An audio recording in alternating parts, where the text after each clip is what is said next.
Engkau yang menyertai setiap langkah kami Tuhan. Engkau sekali-kali tidak pernah meninggalkan kami. Engkau sumber kekuatan kami, Engkau mazmur kami Tuhan.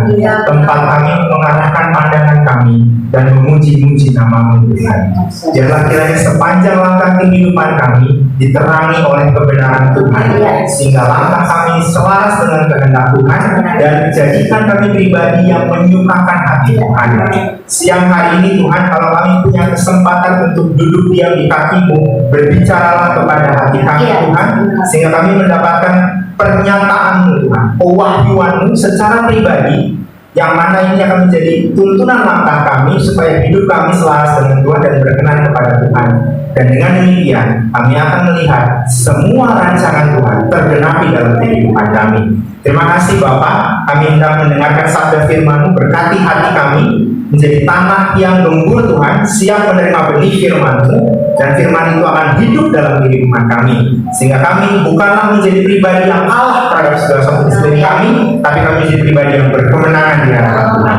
Terima kasih Bapak, Engkau sucikan dan kuduskan telinga kami, hati kami, semua keberadaan hidup kami, bahkan ruangan ini Tuhan, Engkau penuhi dengan Roh Kudus-Mu, sehingga kami hanya menerima yang terbaik daripada Tuhan. Kami siap dengan firman-Mu Bapak, di dalam nama Tuhan Yesus Kristus kami berdoa dan bersyukur. Amin. Amin. Silakan duduk Ibu. Terima kasih dan Bapak. Selamat siang. Saudara, kalau mencermati beberapa keadaan yang terakhir di dunia ini, apa yang kita pelajari dalam hari-hari ini matching ya, bahwa ini renungan saya dalam beberapa kejadian hari ini, pengendalian diri itu penting sekali buat kita sebagai orang yang percaya. Belum lama kejadian di Kanjuruhan yang menimpa ratusan orang meninggal dunia. Beberapa hari yang lalu kita kembali dikejutkan sama peristiwa yang terjadi di Itaewon, Korea ya. Sekian ratus orang meninggal sebenarnya dengan cara yang lebih konyol ketimbang yang di Kanjuruhan gitu ya. Orang datang ke perayaan Halloween, kemudian sampai stuck di satu jalur yang nggak bisa maju kiri kanan depan belakang, dan orang kehabisan nafas dan pada akhirnya harus meregang nyawa. Tidak ada kekerasan di situ, tidak ada gas air mata seperti di Kanjuruhan. Sebenarnya itu perayaan yang orang bisa tertawa tinggi di sana sendiri, tapi berujung dengan malu ratusan orang meninggal. Ya. Kenapa seperti itu, saudara? Memasuki masa akhir pandemi ini, keadaan kan mulai sedikit diperlonggar, ya. Sudah mulai bisa keluar, berkerumun, berkumpul dengan banyak orang, gitu kan. Tapi mungkin pada dasarnya inilah keadaan manusia. Mereka nggak tahan lama-lama dipukul, ya, tidak tahan lama-lama ditahan atau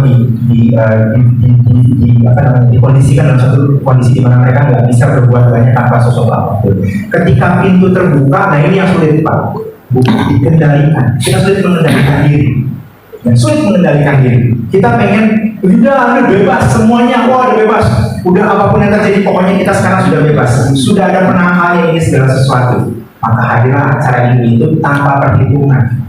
Ya, sebenarnya hal yang biasa diadakan, tapi karena ini mungkin orang sudah euforia, udah bebas kemana-mana kan, jadi kumpul semua, acaranya hal Halloween pula, ya kan, yang perayaan satu dunia itu merayakan, ya. Terlepas dari itu sesuatu yang bertentangan dengan iman kita atau enggak, tapi ya cara orang mengendalikan diri agak susah kadang-kadang, ya. Demi satu keadaan yang memuaskan hati kita menjalankan sesuatu yang merupakan keinginan kita. Tapi tidak sadar itu berujung pada sesuatu yang membuat kerugian bagi orang. Itu di Itaewon. Beberapa hari yang lalu saya baru baca di situs berita di website ya, kejadian yang ada di Istora. Ya, ada sebuah festival 3 hari ya, yang terjadi hampir sama seperti di Itaewon. Untung nggak ada korban jiwa, hanya pingsan gitu. Ribuan orang datang berdesak-desakan sampai ada orang kehabisan nafas. Kenapa seperti itu? Setelah diselidiki, izinnya 3.000 pengunjung, tapi tiket yang dijual 5.000, ludes pula begitu. Kenapa? Gak bisa mengendalikan diri. Nah, penting pengendalian diri. Kenapa? Karena pada hakikatnya Tuhan itu sudah menetapkan loh aturan-aturan balasan-balasan yang ideal untuk manusia hidup dalam damai sejahtera. Tapi kadang-kadang keinginan kita ini loh yang sulit diketahui. Ya, emang hal-halnya begitu ya Pak? Iya, waktu dunia cuma 2 orang, ada dan Hawa, keinginan jadi masalah. Tuhan bilang silahkan makan semuanya, tapi yang buat pengetahuan dan jahat jangan kamu sentuh. Memang naluri manusia keinginannya memang seperti itu, ya, karena bertentangan dengan keinginan, tapi demi keinginan dia terus. Yang terjadi hari ini, ya kita tinggal di dunia. Kalau aja Hawa sama Adam taat, kita mesti masih di tangan dia. Tapi karena ketidaktaatan manusia, kita tidak bisa untuk mengendalikan diri ini jadi masalah. Nah, mari renungan yang saya dapatkan dari kejadian beberapa hari ini melihat bahwa kita perlu mengendalikan.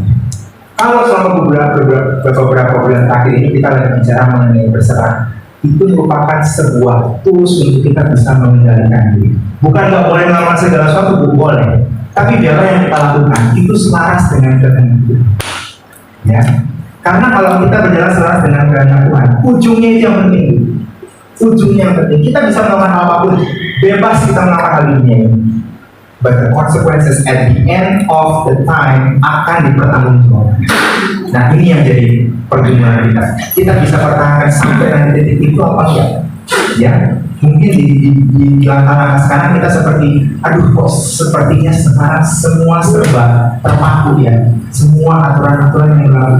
Yes, aturan-aturan itu akan menjadi sesuatu yang menyukakan hati kita kalau kita memang punya hati tulus sama Tuhan. Tapi kalau kita maunya kita sendiri, mau bebas-bebas, nanti dia di ujung.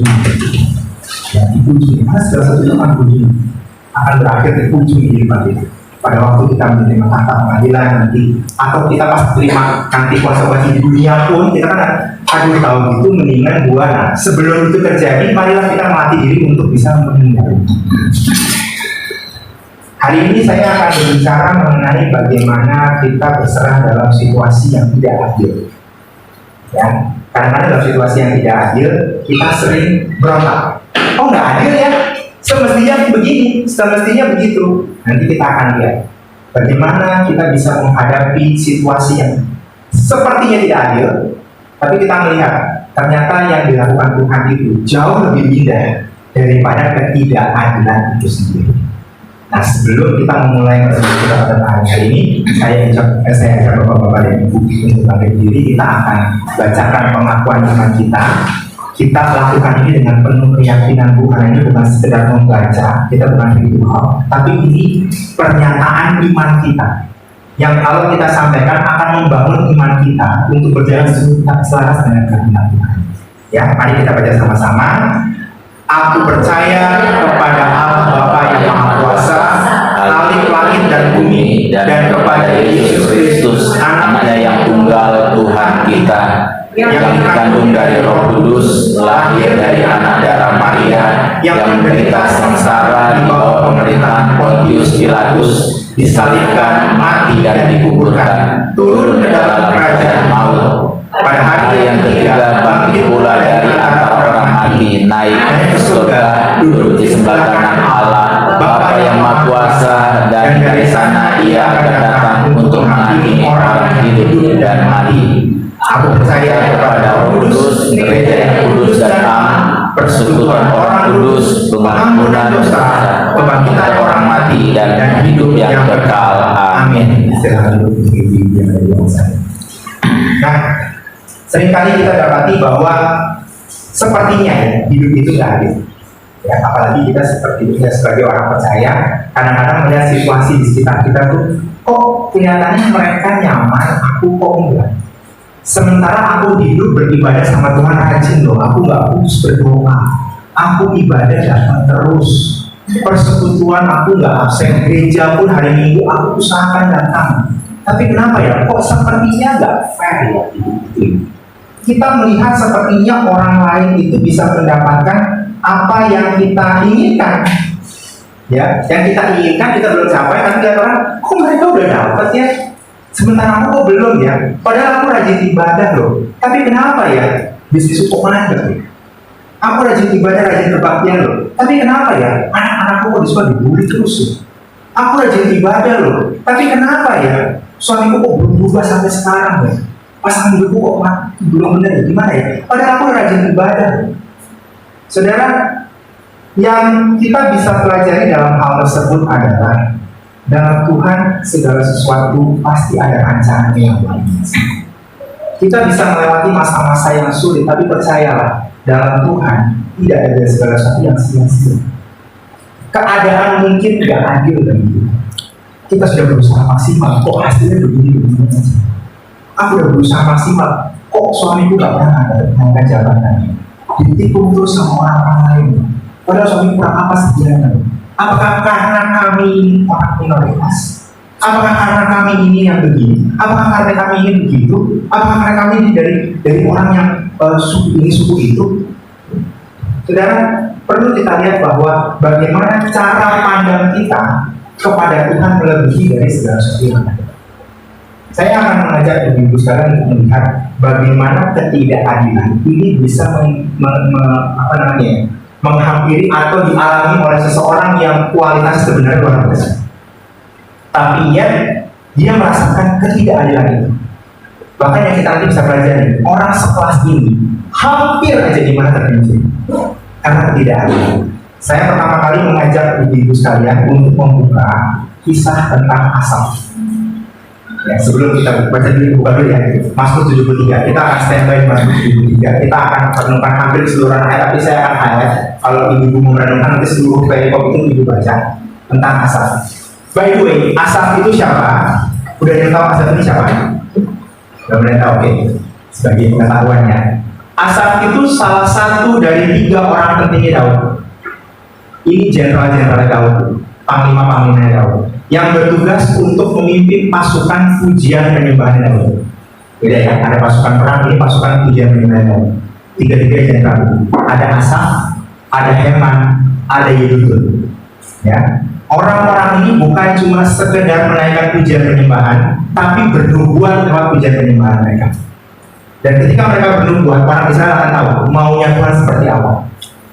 Dan karena nubuatan itu, Daud senantiasa melihat advice dari mereka bertiga, kemudian maju berperang berdasarkan nubuatan mereka. Lihat ya, ibu-ibu jangan pernah meremehkan pujian dan penyembahan. Dalam pujian dan penyembahan, kalau kita serius, Tuhan bisa berbicara. Dan kalau Tuhan berbicara, kita tahu arah hidup kita itu sebenarnya oh ini. Ya, tadi pujian tadi itu ya, sebenarnya biasa kan? Ya, sepertinya biasa. Tapi kalau kita benar-benar nikmati, Immanuel, Allah besertaku, biar Tuhan itu beserta kita.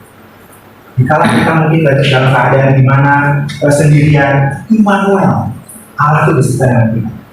Yosua pun ketika diperingatkan, aku sekali-kali nggak pernah meninggalkan kamu loh, Yos. Tuhan itu selalu beserta dengan kita. Kadang-kadang kita yang tarik keluar sama Tuhan, Tuhan itu orang tarik keluar sama kita yang tarik keluar sama Tuhan. Ya.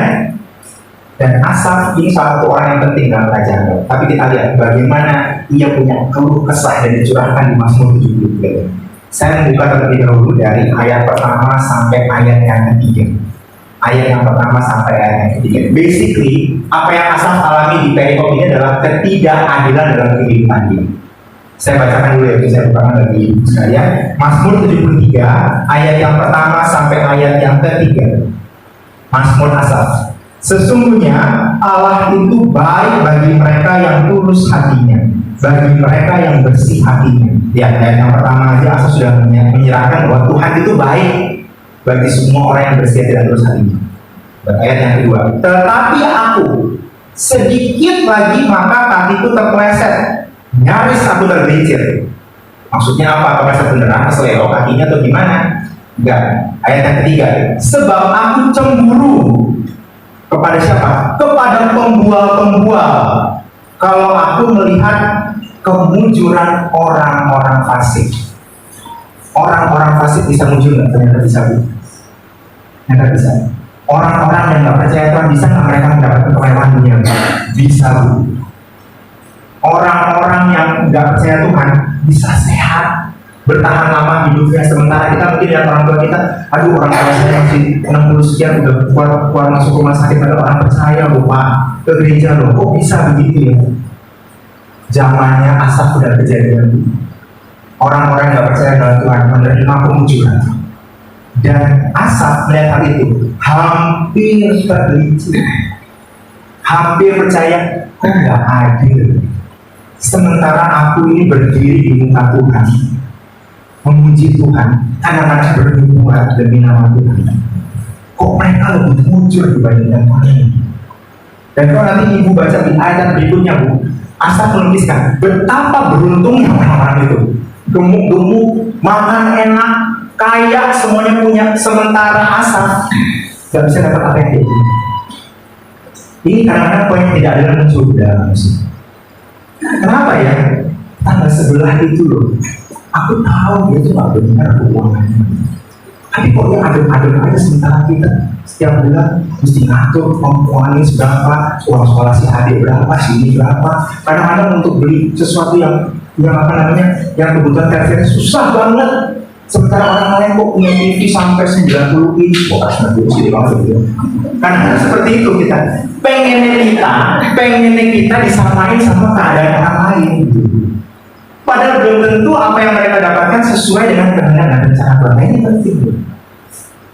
Ini penting. Ya. Tuhan itu punya kehendak A. Tapi kadang-kadang tadi saya juga diskusi sama Pastor Marta gitu. Seringkali saya diskusi sama Pastor Marta gitu. Yang membuat masalah itu apa? Tuhan maunya A, kita pengen B. Terus kita bilang sama Tuhan, Tuhan mau ya B. Padahal Tuhan bilang yang terbaik itu A. Ya B, bukan B. Jadi masalah. Kenapa seperti itu? Karena si itu udah dapat B loh Tuhan, aku kok belum. Padahal A itu yang paling pas berarti. Kalau kita menjalankan A, damai sejahtera dan dalam firman Tuhan, sekalipun mungkin sepertinya pas-pasan, tapi damai sejahtera itu dalam firman Tuhan. Nah seringkali kita tuh pengennya B, padahal Tuhan mau A. Kenapa? Karena B itu yang diikuti sama semua orang. Aku juga pengen. Kalau aku belum dapat, kayaknya Tuhan itu nggak adil. Ini masalah asal. Tapi lihat ya, ketidakadilan itu saya pertama tangkai dulu bisa terjadi karena dua hal. Ya, yang pertama karena memang sesuatu dirasa tidak adil sama kita kalau kita sudah benar. Tapi yang berikutnya, kalau kita buat salah nggak adil, nah ini, ya kita mesti fair, Bu. Ya, kadang-kadang kita nggak menerima apa yang baik karena memang kita buat salah. Artinya apa? Kita juga nggak adil sama kehidupan kita sendiri. Harusnya melawan kebenaran, tapi kalau itu dipinggirin, bodoh amat lah, korupsi aja aku. Kecil-kecilan nggak ketahuan kok, biarin aja lah, gitu kan. Yang penting aku bisa begini, bisa nggak ketahuan. Oh nanti aku juga bisa kembaliin. Kadang-kadang kita melegalkan hal itu. Sebelum pada akhirnya kita sadar, wah ternyata membahayakan. Aduh bentuk, wah sengsara aku sekarang. Sekarang orang nggak ada yang percaya sama aku. Karena kesalahannya, terus kita teriak Tuhan nggak adil karena kesalahan kita.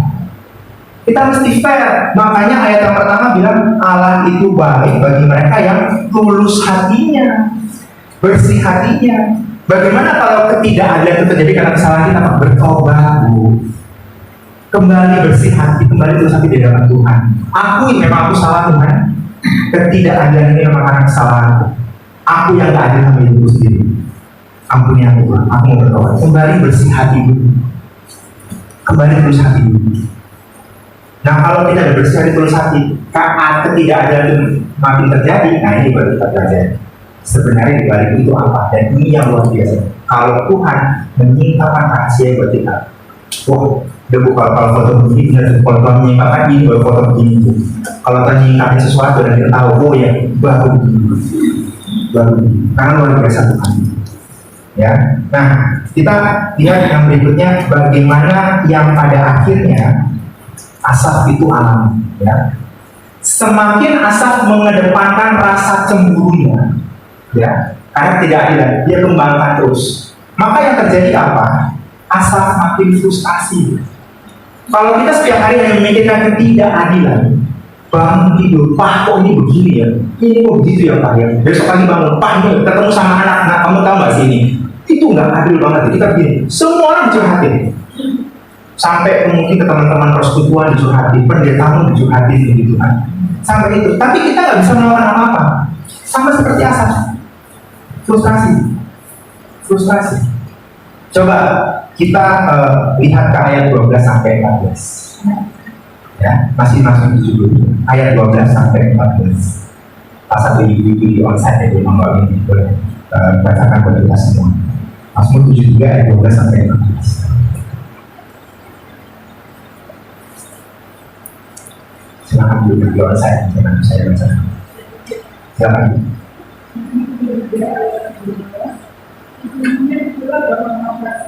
Mereka membangun negara dan simbang lahannya.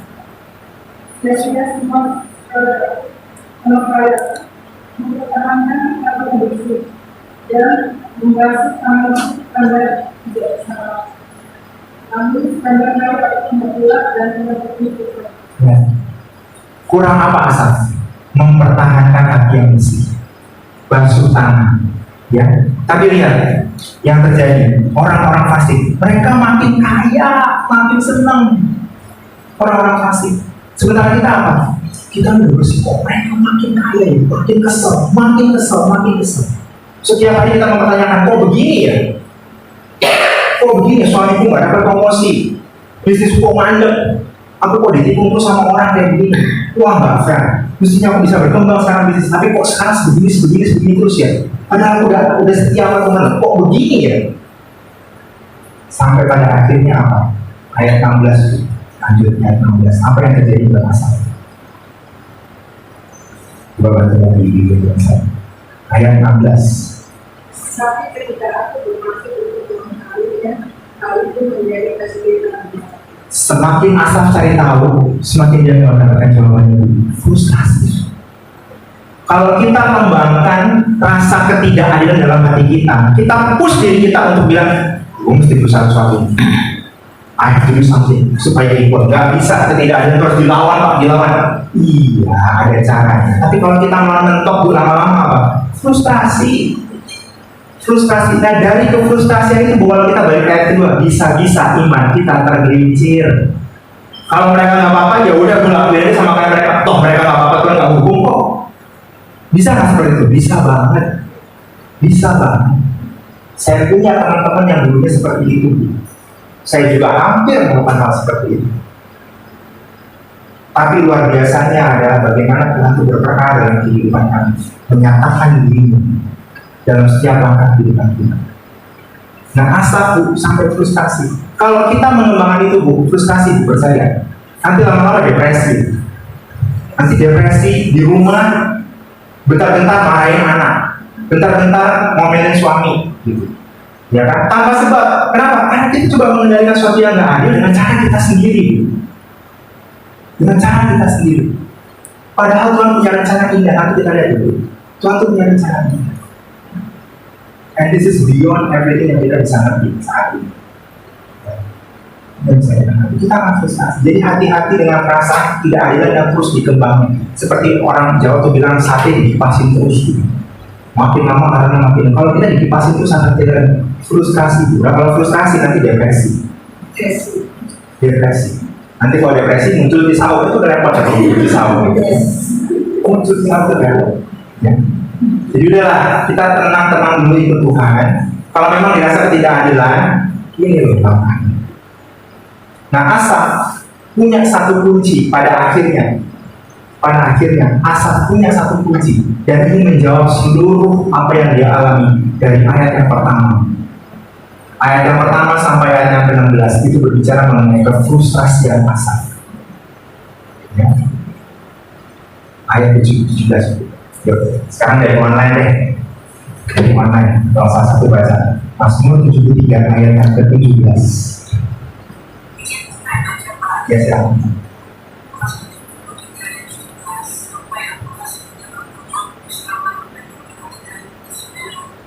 Amin. Asaf memutuskan, kali ini aku masuk ke dalam hadirat tempat kudus Tuhan, dan Allah memperlihatkan dan dia memperhatikan kesudahan ini Tuhan yang luar biasa. Kita setia, tetap setia dengan ketika kita masuk ke tempat kudus Tuhan yang mana itu nanti ada kesudahan. Kita bilang Allah yang adil, mereka yang nggak benar, ada kesudahan. Nah ini yang menjadi kekuatan Asaf. Manakala kita menghadapi ketidakadilan, jawaban yang kita temukan, ya, udah setia beribadah, kok keadaanku begini? Kok anak-anakku begini? Kok suamiku begini? Kok saudaraku, kakakku kok nggak sembuh-sembuh? Nggak adil nih. Masuk dalam hadirat Tuhan, tulus hati dan bersih hati. Ingat ya, Allah itu bagi mereka yang bersih hati dan tulus hati. Masuk hadirat Tuhan yang mereka motivasi itu tulus hati dan bersih hati dan datang sama Tuhan. Tuhan akan memperlihatkan kesudahan mereka dan kita bisa memperhatikan kesudahan. Bagaimana kesudahan mereka itu, Pak? Ya, kesudahan mereka itu urusan Tuhan. Yang penting bagaimana sekarang kita asal memperhatikan. Yang penting itu gimana kita juga ingin bagaimana aku yang di hadapan Tuhan. Karena bagaimana aku di hadapan Tuhan, nanti Tuhan akan memperlihatkan yang baik bagiku. Kalau bagiku baik, aku dari selisih rumah, semua mau kita lihat nanti perlahan tapi pasti Tuhan mau memilih. Tapi kita tulus hati dan bersih hati, kita bisa ke situ apa enggak. Nah, apa yang bisa didapatkan ketika kita masuk ke dalam hadirat Tuhan? Mengabaikan semua ketidakadilannya. Ya, bukan mengabaikan, maksudnya kita tinggalin dulu deh, kita fokus sama Tuhan dulu deh.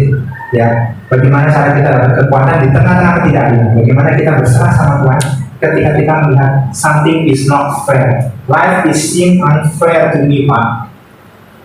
Ya, lanjut masih di pasal 73, sekarang agak panjang ya Bu. Dari ayat 23 sampai ayat yang ke-28. Ayat 23 sampai ayat ke-28. Saya bacakan ya satu-satu ya. Mulai ayat 23 dulu ya. Dibuka 23 ya. Tetapi aku tetap di dekatmu. Engkau memegang tanganku. Ya, tangan kananku. Aku memutuskan untuk berada dekat dengan Tuhan. Jangan jauh dari Tuhan. Ketika kita pikir Tuhan itu nggak adil, silahkan berkonsultasi nanti, tapi jangan jauh-jauh dari Tuhan. Dekat aja sama Tuhan. Mungkin kita mau curhat, Tuhan kok kayaknya kok nggak adil, tapi jangan jauh-jauh dari Tuhan. Sampaikan dulu kisah kita, sampaikan curhatan kita kepada Tuhan. Dekat aja sama Tuhan. Yang berikutnya, dengan nasihatmu engkau menuntun aku, dan kemudian engkau mengangkat aku ke dalam kemuliaan. Ya. Lanjut dulu ya. Ketika kita masuk ke dalam tempat kudus Tuhan, Bu, nantikan pernyataan-pernyataan dan penyingkapan-penyingkapan. Ya. Bisa Pak? Bisa. Kalau asal mendapatkan nasihat Tuhan, kecil. Bisa. Kalau asal aja bisa. Gimana caranya Pak? Dekat aja betul. Gimana caranya Pak? Itu pengalaman yang bisa dilakukan ketika kita serius sama Tuhan secara pribadi. Tulus sama Tuhan bersih hati, Tuhan pasti bukain nasihatnya sama kita.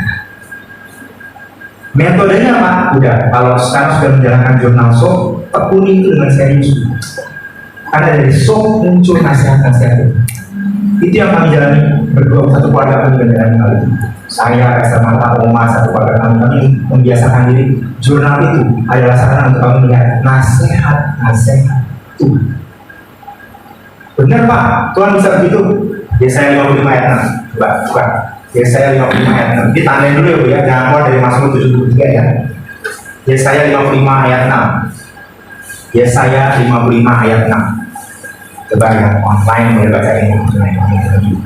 Yesaya 55 ayat 6.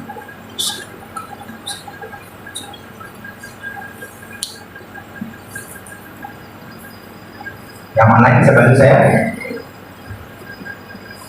Yesaya 55 ayat yang ke-6.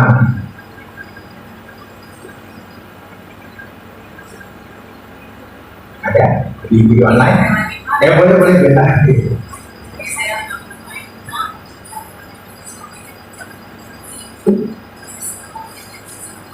Kuncinya di sini Bu, berkenan ditemui. Selama Tuhan berkenan ditemui, cari Tuhan terus. Berseru sama Tuhan, berseru sama Tuhan, pasti dia berkenan. Selama dia berkenan ditemui, cari Tuhan, cari Tuhan. Ya. Jadi poin yang pertama, ketika kita berserah dalam ketidakadilan, nantikan pernyataan dan penyingkapan dari Tuhan. Mungkin ada dari bagian kita yang perlu dikoreksi. Terima. Selama ini kamu tuh kurang sabar. Ya udah, kalau aja lihat bagaimana nanti aku tinggalin, aku buka jalan. Lihat. Saudara, saya melihat betapa luar biasanya Tuhan kami ketika masa pandemi. Ya, kita udah sering bersaksi seperti ini, tapi ini memang luar biasa. Ketika segala sesuatu itu berjalan tidak semestinya, Tuhan membukakan penyingkapan kepada kami. Penyingkapannya apa? Bahwa Tuhanlah sumber kebutuhan kami. Sumber pemenuhan kebutuhan kami itu Tuhan saja. So it's not by our work. Berarti Bapak nggak kerja, Ibu tetap. Ibu nggak kerja, Ibu ngapain? Ibu pelayan kerja. Tapi penyediaan yang Tuhan berikan, kami bisa berikan bukan karena kuat dan gagah kami, semata-mata kami. Kalau melihat dari pandemi sama post pandemi, saya cuma berkata, ini semua orang udah beraktivitas kembali. Saya kok belum dapat promosi yang luar biasa. Istriku juga belum dapat promosi yang luar biasa. Di luar hal pemikiran kami, Tuhan berikan. Tuhan bukan dari hal-hal yang nggak pernah dipikirkan sebelumnya. Tuhan asal. Kalau saya pribadi, saya pribadi, waktu pas pandemi, sekolah musik kan tutup.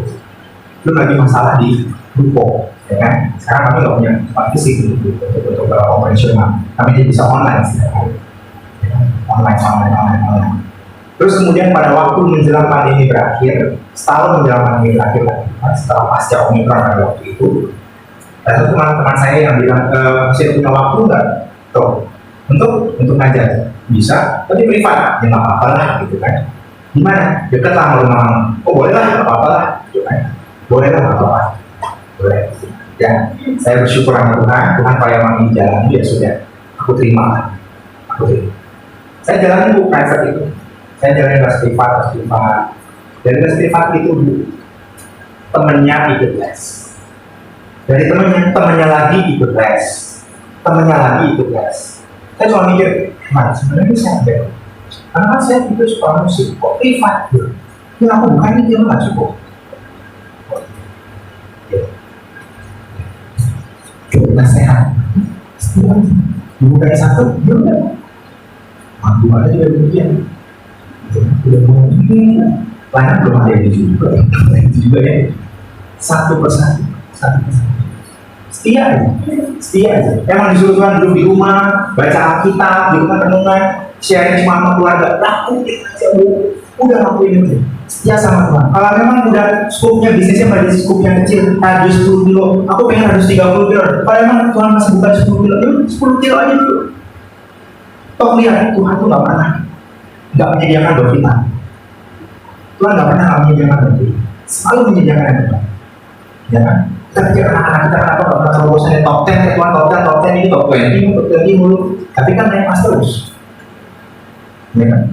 Terus mau mikir SMA nih Tuhan, bu anak saya dapat top 5 gitu kan, top 20, nggak puas nanti Bu. Ada banyak kejadian anak-anak Tuhan. Anak-anaknya pas SMA itu top 30. Ya saya masuk sasarannya. Dulu saya SD itu bisa top 10, tapi begitu SMP SMA tuh ya di luar top 10. SMA top 30 gitu kan. Tapi begitu masuk kuliah, mungkin ibu sudah di SMA kayaknya anak saya tuh aduh Pak, saya ada begini deh gitu kan. Sekarang waktu kuliah Pak 3 loh gitu. Saya nggak nyangka dulu SMA dia sudah kerja jadi apa dunia. Sekarang we never know gitu Mas.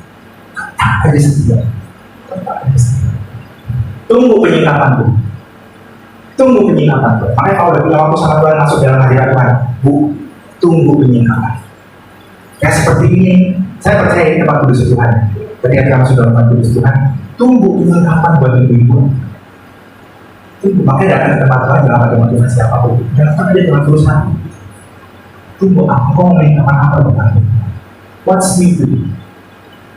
Itu kan sama Allah terus apa itu? Apa yang baru Tuhan hari ini? Kita banyak belajar sih dari kamu pribadi. Aku menantikan apa yang baru pada Tuhan. Karena penyingkapan Tuhan selalu fresh buat itu. Selalu fresh. Dan kalau udah fresh seperti Asaf ini, nasihatku menuntut aku. Ya. Dan kemudian engkau mengangkat aku ke dalam kemuliaan. Bukan cuma nasihat, dalam kemuliaan.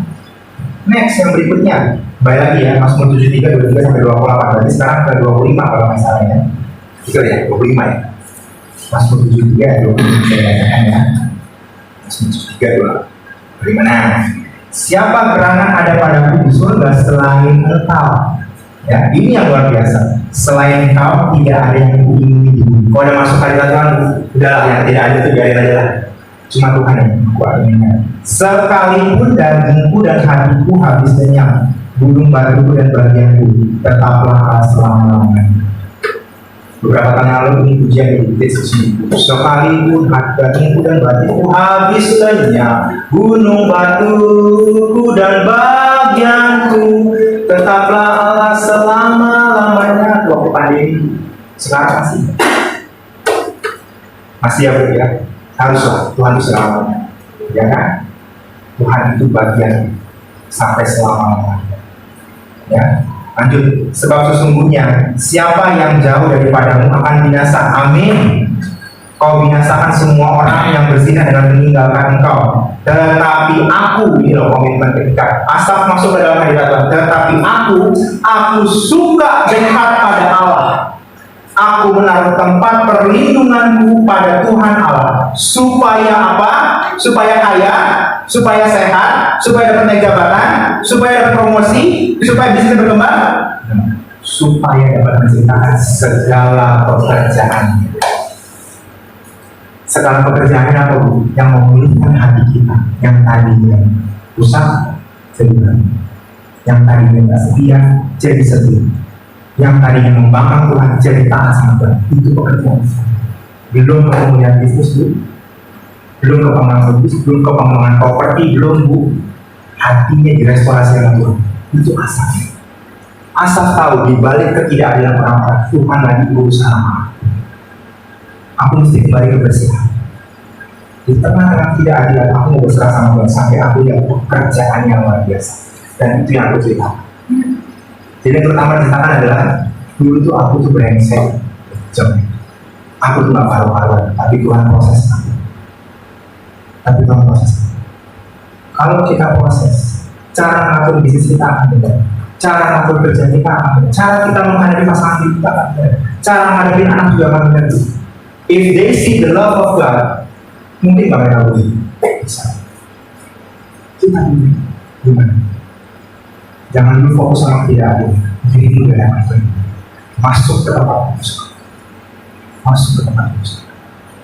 Jadi yang pertama poin kita menantikan pernyataan-pernyataan dan pengungkapan. Ya, Allah itu adil. Allah itu adil. Ya. Bahkan hal yang luar biasa ya begini. Kadang-kadang ini satu rahasia lagi. Ya, saya Nasional dan Muhammad itu yakini hal ini. Ya. Kadang-kadang kita melihat sesuatu yang nggak benar, sesuatu yang luar biasa terjadi sama pihak-pihak yang nggak benar. Ya, kita mulai ini sama mereka. Tapi lihat maksud Tuhan. Ya. Tuhan tuh menunjukin apa? Allah membiarkan Pak. Yes, Allah membiarkan. Mereka yang nggak benar Pak, mereka yang nutukin Tuhan, tapi mereka bisa ketemu kayak ini Pak. Yes. Kok bisa Pak? Satu rahasia lagi ya. Roma 9 itu. Roma 9 ayat 14 dan 15 dulu. 14 sampai 15 dulu. Ya. Ya, kalau mau bilang Allah itu nggak adil, Allah itu adil. Ya. Di tengah tidak ada yang kita lihat Allah itu adil. Yuk, online onsite sampai yang udah ketemu Roma 9 ayat 14 15 boleh bacain buat kita semua.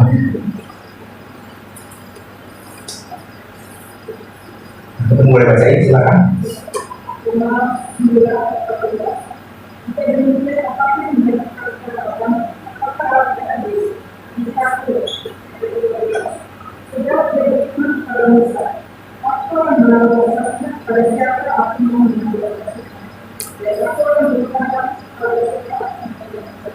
Ya, Tuhan punya kedaulatan nggak? Terserah Tuhan ya, siapa yang mau dia belas kasihan, siapa yang saya mau kasih murah, terserah Tuhan toh, bener kan? Ya kan? Oh, berarti dia dapat kemurahan Tuhan, sementara aku enggak Tuhan? Entar dulu. Tuhan itu adil. Ya, lanjut ayat 22 sampai 23. Ini loh maksud Tuhan. Ini maksud Tuhan. Lanjutkan berarti boleh.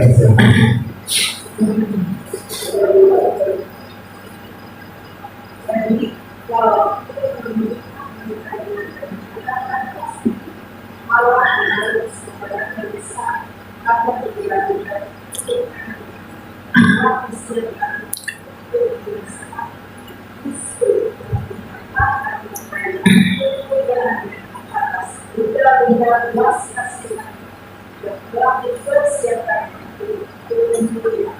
Dan kalau Tuhan mengizinkan yang nggak benar dapat kemewahan dia, apa artinya kalau mereka pada benar? Kalau mereka biasa. Sementara kita yang bertahan dapat apa? Dipersiapkan untuk kita perlu menantikan kemurahan Tuhan. Kemurahan. Tadi itu penyingkapan, pernyataan itu kemurahan Tuhan. Maksudnya apa? Sesuatu yang nggak bisa kita upayakan dengan pikiran atau tenaga kita sendiri. Ya, setia aja sama Tuhan. Nanti Tuhan bukakan. Oh, ternyata ini loh. Ini loh. Setia aja. Ya, sepertinya kita kok nggak dapat keadilan. Enggak.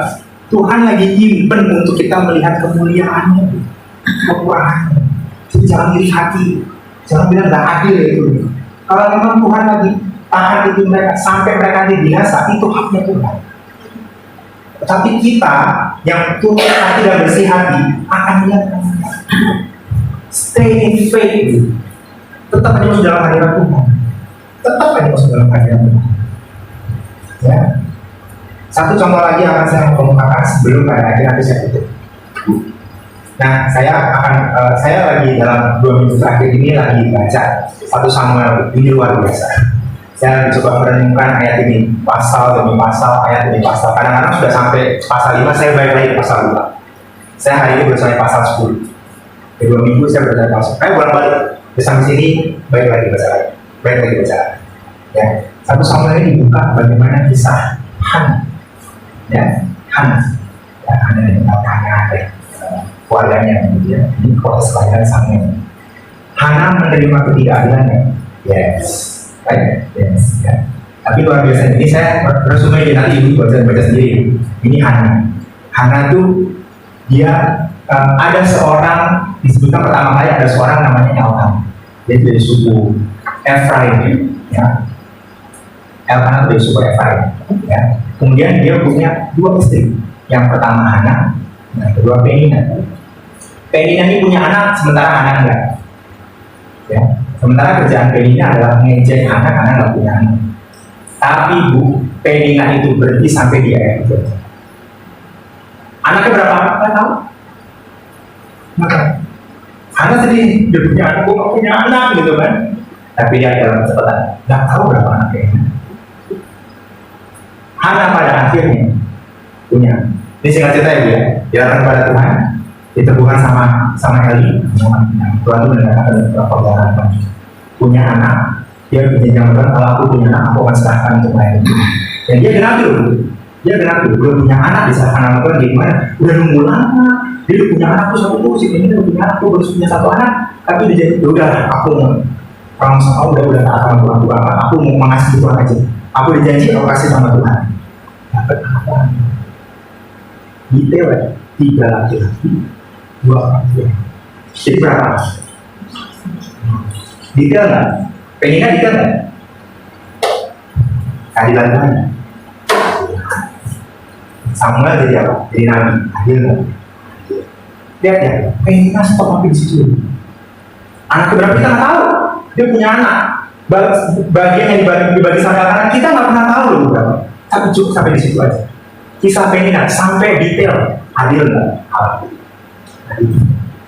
Sampai pada akhirnya Hana itu hidup luar biasa. Dan ini saya mau kutip dari pujiannya Hana ketika dia tahu Tuhan itu membela dia. Tuhan itu Allah yang adil, Tuhan Allah yang adil. Dan satu ayat yang bisa kita pelajari, pasal 2 itu ada pujian Hana, itu luar biasa.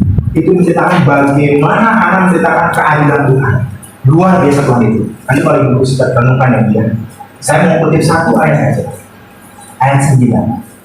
Ya, ini menjadi poin kedua dan poin ketiga dalam pertemuan. Jadi poin pertama kita penyingkapan Tuhan, sekarang poin kedua dan poin ketiga. Ayat 9. Saya bacakan ya dia. Ayat yang ke-9. 1 Samuel 2 ayat yang ke-9. Langkah kaki orang-orang yang dikasihinya dilindunginya. Ya. Tetapi orang-orang fasik akan mati binasa dalam kegelapan, sebab bukan oleh karena kekuatannya sendiri seseorang berkuasa. Yang pertama, yang kedua, poin yang kedua ya, ketika langkah kaki orang-orang yang dikasih dilindunginya, artinya Tuhan memberikan proteksi sama apa yang kita jalani. Kalau kita terima nasihat Tuhan, ya tadi poin pertama terima nasihat Tuhan kan, kita tunggu penyingkapan dari Tuhan. Dalam penyingkapan Tuhan apa? Melangkah, udah harus begini atau dia dilindungi sama Tuhan. Poin yang kedua, tetap berjalan dalam kebenaran. Setia aja dengan kebenaran. Jangan tinggalin kebenaran. Sekalipun itu mungkin keinginannya Tuhan sekali ini aja Tuhan, boleh ya. Aku pengen nyicipin aja kayak gitu Tuhan, boleh lah sekali aja Tuhan ya. Setia aja, Tuhan bilang setia sama ini. Setia aja nih. Karena kesetiaan kita dilindungi sama Tuhan. Tetap setia sama kebenaran. Tetap berjalan sama kebenaran. Karena bukan ini masih gini, ya udah. Jangan aja dengan setia. Boleh Tuhan ada kenaikan gaji sedikit itu boleh lah. Cukupkan diri sama apa yang sama apa yang kau punya. Ya kan Tuhan belum saja apa yang ditanam tongkat, ya pakai itu. Ini nggak ada tongkat yang ada hammernya Tuhan yang kayak tong gitu, itu petir gitu kan. Tongkat, ya pasti petir lagi gitu aja. Jadi apa tuh nggak mau orang kita yang keren banget Tuhan itu. Tongkat, tidak. Dengan tongkat itu laut kebelah. Gak pernah ada petir, belah. Cuma tongkat doang dilempar jadi belah. Ya kan? Pegang lagi, nggak bercanda Tuhan. Pegang lagi bercanda. Ini patok itu ular loh. Pegang lagi, pegang baik lagi di tongkat. Nggak pernah ada petir. Pukul batu, wah iya. Apa yang ditangkap? Udah setia aja sama kebenaran. Setia aja kebenaran. Nasihat Tuhan terima, jalan setia aja. Tuhan akan melindungi. Kalau kita jalan benar-benar, Tuhan akan melindungi. Tuhan akan melindungi. Dan poin yang ketiga adalah ketika seseorang itu berkuasa bukan karena kekuatannya sendiri, lihat perlindungan Allah, lihat pertolongan, lihat perlindungan, lihat penyediaan yang mungkin luput dari Allah. Kita mungkin nggak sadar. Tapi kita lihat dan bilang, iya ya, ada ini itu bukan karena usaha kita, itu karena Tuhan. Sekalipun mungkin Tuhan pakai tangan saudara kita untuk nolongin kita, itu karena Tuhan. Di mana orang bisa bergerak? Kalau Tuhan. Ya. Saya datang ke kebaktian, saya lagi hancur hati Pak, lu kok kemarin nyampein yang persis ya. Kalau bukan kekuatan Tuhan itu siapa? Ya. Kita datang dengan berharap-harap gitu kan. Tapi jawaban datang dari apa? Simple message dari teman kita. Dari rumah yang mungkin dijadi dari hotline Siloam. Puji Tuhan aku dapat teman. Kalau bukan Tuhan itu. Ya, lihat perlindungan Tuhan. Lihat ini. Ketika dalam hadirat Tuhan, perhatikan apa yang Tuhan kerjakan. Jangan pasang lagi semua tidak adil. Perhatikan aja baik-baik. Perhatikan mereka. Mungkin ada yang luput. Pasti ada. Asaf pun menemukan jawabannya begitu. Diam baru ini. Mereka biasa. Aku sudah berkehormatan ini kan. Itu nyanyian keluhan dia bukan 73. Itu kan jadi guideline buat orang Israel. Betul nggak? Mungkin orang Israel mengalami penindasan. Itu 1 Samuel itu menunjukkan betapa keras kepalanya orang Israel. Betapa keras kepalanya orang Israel. Ya, mereka marah sama Hofni Pinehas. Hofni Pinehas itu ngaco. Tuhan siapin apa? Samuel. Udah benar Samuel, ya kan? Tapi letter mana? Semakin tua. Anak-anak Samuel juga nggak benar loh, kayak gitu loh. Padahal Samuel luar biasa loh. Anak-anak Samuel itu nggak benar loh. Terima suap. Istilahnya malakin jemaat gitu ya, malakin orang Israel. Itu nggak benar. Nggak puas. Minta apa? Minta aja. Ini awal mula Saul. Minta aja. Sampai Tuhan bilang, Sam, ya Tuhan bilang ya, Sam, kamu kesel kan? Sampai kesel. Ketika menyampaikan permintaan bahasa Israel itu sampai kesel. Tuhan, mereka minta aja. Gak tahu diri misalnya. Itu ada saya kesel ya. Yang ditolak bukannya lu, semua. Karena kalau menyediakan hakim, ditolak dong saya. Enggak, aku mau raja. Udah dong, kalau kasih detail kan, kalau jadi raja begini. Sampai nama saya. Itu semua yang nakutin loh. Semua anak tuh sulung pasti begini. Hewan-hewan ternak harus jadi milik raja. Semua ini orang saya anak kasih kepala. Tetap kami mau raja, nggak peduli. Ya. Kenapa begitu? Kami pengen raja supaya sama dengan negara-negara lain. Bangsa-bangsa lain punya raja. Masa orang sana nggak punya raja? Padahal mereka punya banyak segala Tuhan. Mereka pikir tidak adil. Belajar dari itu, Pak. Saya belajar ini waduh luar biasa. Tuhan tuh sama bahasa Israel luar biasa. Ya. Tapi luar biasa Tuhan itu benar-benar menunjukkan apa yang kalau Samuel bisa menangkap esensi Tuhan. Asaf bisa menangkap esensi dari itu. Yuk belajar di tengah ketidakadilan, masuk ke tempat kudusnya. Fokus sama Tuhan. Kesimpulan saya hari ini, ketika masuk dalam hadirat Tuhan, jangan perhatikan ketidakadilan. Nantikan pernyataan, pernyataan, nasihat Tuhan. Yang kedua, jalani nasihat Tuhan dengan setia dan benar, karena Tuhan melindungi mana. Yang ketiga, lihat pertolongan, lihat penyediaan. Mungkin terlumput, tapi lihat, yang itu akan membuat kita pada akhirnya Allah itu ampun kita untuk melihat belas kasih, kemurahan yang beri segala ketidakadilan yang terjadi. Dengan demikian, kita bisa berjalan dengan ketidakadilan dengan berserah kepada pembelaan Tuhan menjadi bagian kita. Tuhan Yesus memberkati.